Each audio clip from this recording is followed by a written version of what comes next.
quickly found out that I didn't even know if there was supply and demand for what it is I thought I wanted to talk about, you know?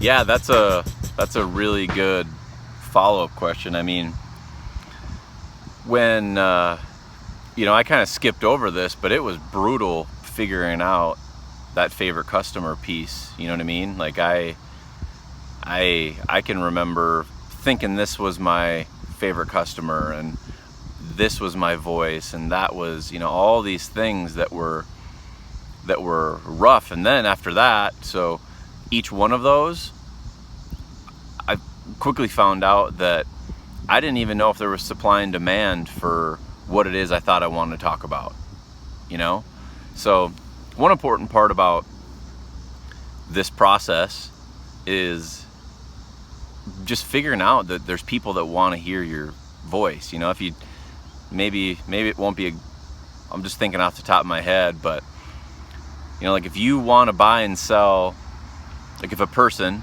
wants to be known for being the agent for super loaded folks, right? It's an easy example, and I alluded to it a little bit earlier, but just finding out that there's not a lot of demand for you in that role.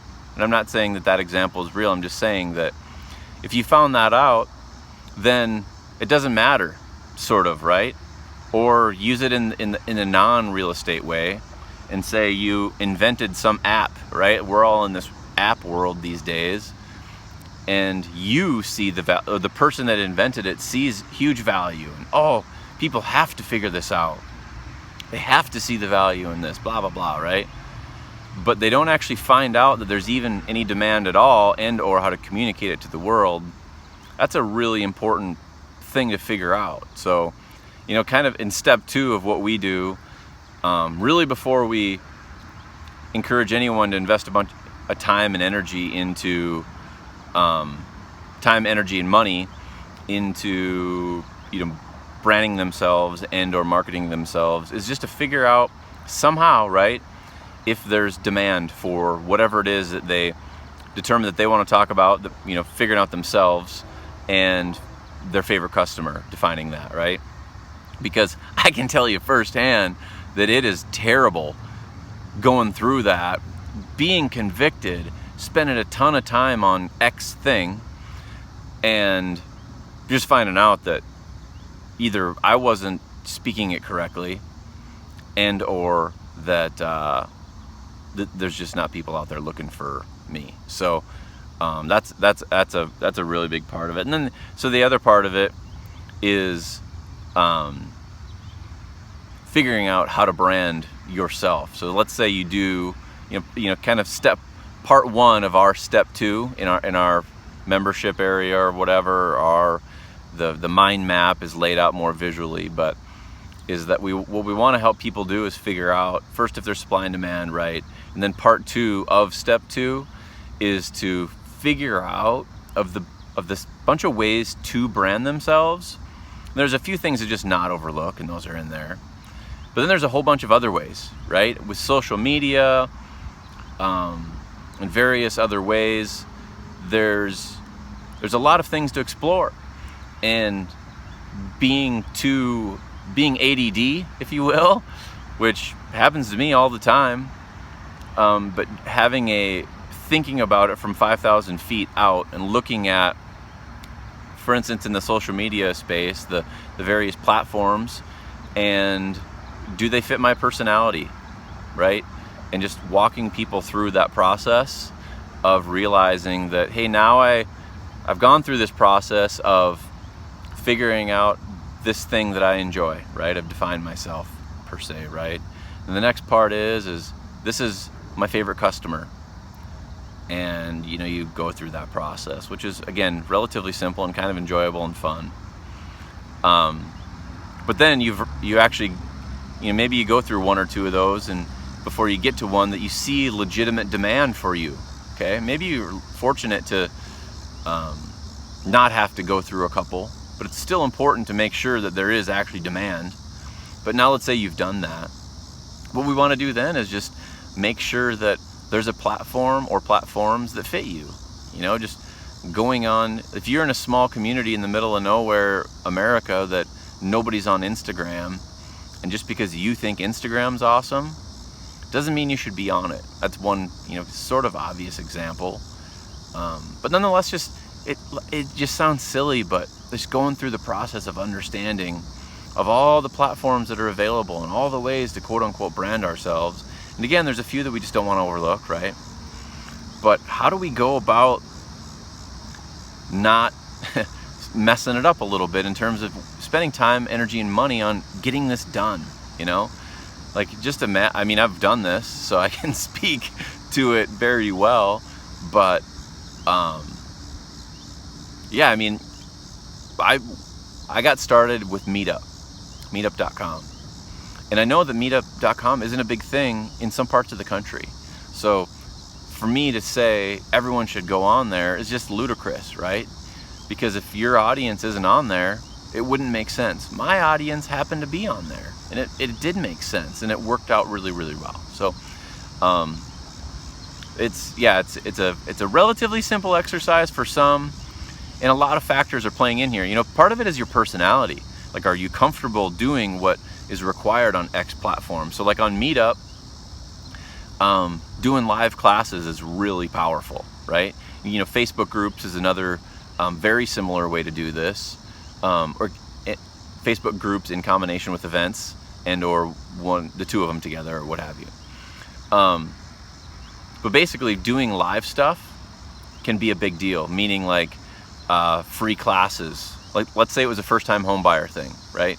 Just educating the community, giving to the community, genuinely, like, you like it enough to talk about it. Maybe it's, like I said, the first-time home buyer. For me, it was talking about parts of a house, like talking about what's in a property, you know, like what it takes to remodel it if you decide to do it, stuff like that. And turns out people were interested in it.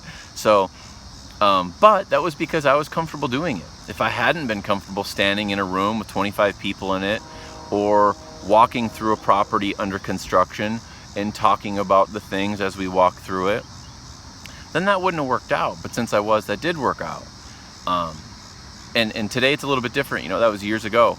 So it's, you know, that's 10 years-ish plus years ago, right? So, gosh, how long ago was that? That was 12 years ago. Crazy. Anyway, just considering these factors when getting out there and doing this stuff, you know? So, you know, the Instagram example in an area where no one's on it, you know, maybe you want to be on it to be ahead of the curve if you see it hitting your area. But there's a case to be made that there's some parts of small town America that Instagram is going to take a really long time. So maybe that energy could be spent otherwise for your short-term, you know, benefits, if you will, in your overall brand, right? But the point here is this: everyone's different. Every single person is different. There's not a blanket statement that says, if you're a real estate agent, you should be on this platform. That's just not how it works. And the blessing in disguise here is that's good, because if it was that easy, if it was like a silver bullet, then there would be less opportunity. But this process of going through, figuring out yourself, figuring out your favorite customer, figuring out if there's supply and demand for you, figuring out, now that you know those things, how you should brand yourself to the world, like how you should put yourself out there, right? And then going through this process and, you know, all the other parts of it, that's where the magic's at. And not a lot of people do it, clearly. So that's where they're, you know, that's why they have pain. And it's not that hard to understand once you see how people function. And what's really interesting about all of it is that we aren't thinking about the customer and the customer's journey. And that should probably be a whole subject here, which is that the customer journey today is relatively easy to see, you know, versus like in 1985. It wasn't super transparent, right? Now it's relatively transparent with the algorithms within Facebook, mostly, as a matter of fact, and other platforms. But the idea is that we can see how people engage with the world, right? And so that's pretty interesting stuff. So yeah, that's, again, like that's why we created all this stuff. That's why we created the membership site, is to give people the free, if you will, opportunity to get in there and realize that there's so much potential if we just think things just a little bit differently and explore that. Right now, maybe it's not for everybody, but it turns out that there's probably a nugget in there for just about everyone, right? Not everyone, but for most people, there's going to be a nugget of goodness in there that's gonna help. Here's one thing that's funny, is that I've been in a few masterminds, one in particular that was $20,000 to be in, and it was for a year, $20,000 per year. And before ever being in there, I would hear people say stuff, and I've been to other like seminars and things like this where they're $2,000 to attend, or $500, or whatever, a myriad of price points. But what's interesting is that if you're treating your business like a business, and you go there and you understand your potential to generate income, say you're in the $300,000 price point, that's your ideal customer, doing the math on what it takes to pay for the $20,000 thing, as an example, can oftentimes be pretty eye-opening. And the reason I brought that up is because we wanted to have no barriers of entry to this program, because we were in that spot of second guessing why we should spend money, and it was clearly obvious to us. Now, there's a philosophy that we should charge something just because it feels more valuable and whatever. We just have faith in the world that we can communicate that, and I guess it is what it is, right? But at the end of the day, the point is this: one nugget can move your meter, can move your needle so much. It can, and the thing with identifying your favorite customer and blossoming everything from there, which is how we've set all this up intentionally, is that adjusting it up front, your foundation is your favorite customer and yourself, right? And then everything else makes micro adjustments along the way. Hopefully, maybe not, maybe it's a paradigm shift throughout the whole business.